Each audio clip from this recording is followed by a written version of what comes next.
Hello friends, आपका बहुत बहुत स्वागत है हमारे इस यूट्यूब चैनल पे। आज की इस वीडियो में हम 1950 में घटित कुछ महत्वपूर्ण घटनाओं पे एक सरसरी निगाह दौड़ाएंगे। इसमें जितने भी प्रश्न दिए जा रहे हैं वो सारे मैंने क्वेश्चन बैंक से कलेक्ट किए हैं, जो कई बार एग्जाम में पूछे जा चुके हैं। तो चलिए शुरू करते हैं। पहला प्रश्न हम 26 जनवरी 1950 से उठाते हैं। यहाँ से 3-4 प्रश्न को हम व्याख्या करेंगे। भारत के राष्ट्रीय गीत के रूप में पहली बार वंदे मातरम को स्वीकार किया गया था 26 जनवरी 1950 को। राष्ट्रीय गीत हमारा है वंदे मातरम, जबकि राष्ट्रीय गान है जनगण मन। राष्ट्रीय गीत के रचयिता कौन है? बंकिम चंद्र चटर्जी। और ये राष्ट्रीय गीत आनंद मठ से लिया गया है, जो कि बंगाली उपन्यास है, और आनंद मठ में ही सन्यासी विद्रोह का भी वर्णन किया गया है। तो भारत का राष्ट्रीय गीत लिया गया, भारत का जो राष्ट्रीय गीत है वो 26 जनवरी 1950 को अपनाया गया।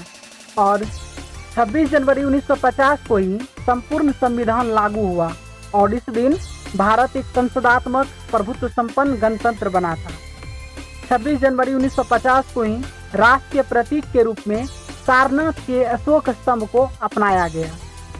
26 जनवरी 1950 को ही चक्रवर्ती राजगोपालाचारी ने अपने पद, जो कि गवर्नर जनरल का पद था, उससे इस्तीफा दे दिया। ये सबसे प्रथम और अंतिम कह सकते हैं भारतीय गवर्नर जनरल थे सी राजगोपालाचारी। अब वीडियो में आगे बढ़ने से पहले आपको एक छोटा सा क्विज दिया गया है। पूछा जा रहा है इसरो की स्थापना कब हुई थी। ये आज का प्रश्न है। आप इसका उत्तर हमें कमेंट करके बताएं, हमें इंतजार रहेगा आपके उत्तर का। और हाँ, जिन लोगों ने मेरे पहले की वीडियो को नहीं देखा है तो आप डिस्क्रिप्शन बॉक्स में उस वीडियो को देख लें, या फिर ऊपर आई बटन में दे दिया जाएगा, उस वीडियो को देख लें, बहुत ज़्यादा लाभदायक सिद्ध होगा। अब हम देखते हैं 24 जनवरी 1950 की कुछ महत्वपूर्ण घटनाएं। जैसे पहली बार जनगण मन को राष्ट्रीय गान के रूप में स्वीकार किया गया। जनगण मन के रचयिता कौन है? रविंद्रनाथ टैगोर। और संविधान सभा के द्वारा डॉक्टर राजेंद्र प्रसाद को भारत संघ का पहला राष्ट्रपति चुना गया था 24 जनवरी 1950 को।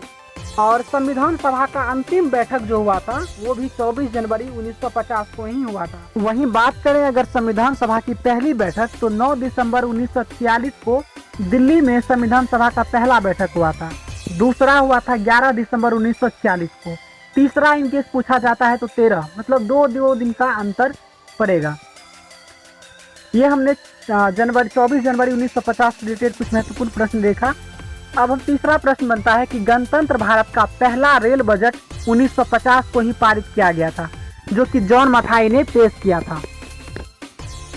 चौथा पॉइंट अगर बनता है तो जयप्रकाश नारायण 1950 में ही सर्वोदय योजना के विचार को रखा था। तो 1950 में सर्वोदय योजना जयप्रकाश नारायण जी ने लाया था। और यहाँ से एक प्रश्न जयप्रकाश नारायण से आता है कि छात्र आंदोलन जो प्रारंभ किया था 1974 में किया था जयप्रकाश नारायण। वहीं बात करें अगर पांचवा पॉइंट, ये पिछले वर्ष रेलवे का प्रश्न है। 17 सितंबर 1950 को पीएम नरेंद्र मोदी का जन्म हुआ था। ये भी प्रश्न बनता है। पिछले वर्ष पूछा गया था कि नरेंद्र मोदी का बर्थडे कब मनाया जाता है, तो 17 सितंबर को मनाया जाता है। छठा पॉइंट देखेंगे, योजना आयोग का गठन भी 15 मार्च 1950 को ही किया गया था। ये पॉलिटिक्स दृष्टिकोण से बहुत ही महत्वपूर्ण प्रश्न है। हालांकि वर्तमान में योजना आयोग नहीं है, अब इसको विकसित कर दिया गया। वर्तमान में यानी कि 1 जनवरी 2015 को योजना आयोग का नाम परिवर्तित करके नीति आयोग कर दिया गया, NITI। पिछले वर्ष आई का फुल फॉर्म पूछता था, कभी शुरू से दूसरा या कभी अंतिम से पहला पूछ लिया जाता था। इसका फुल फॉर्म होता है national institution for transforming India. NITI Aayog 1 जनवरी 2015 को गठित किया गया था। और विशेष जानकारी के लिए बता दूं कि योजना आयोग को ही सुपर कैबिनेट भी कहा जाता है।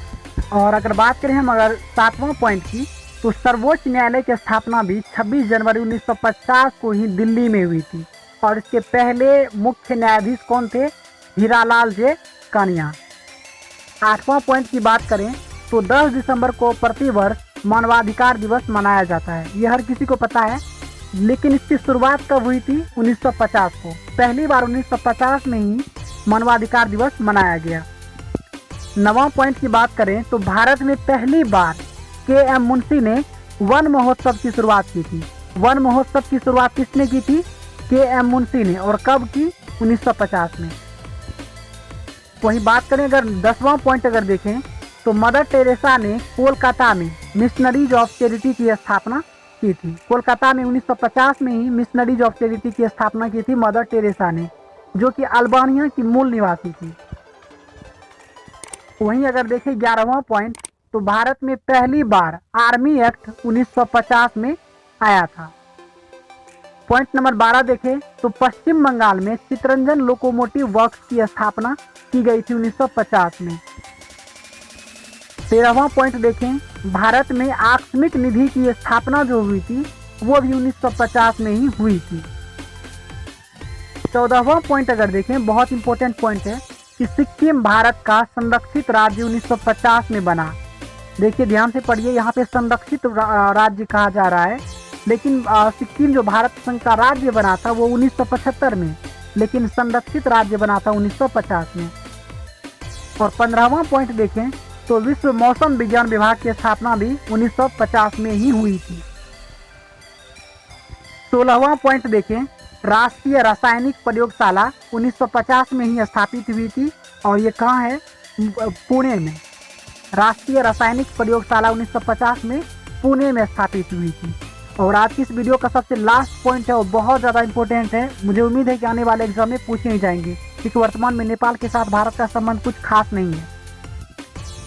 पहली बार यानी कि आज़ादी के बाद भारत नेपाल के बीच शांति समझौता भी 1950 में ही काठमांडू में संपन्न हुआ था। तो बस आज के लिए बस इतना ही, मिलेंगे आपको अगले वीडियो के साथ, तब तक के लिए धन्यवाद।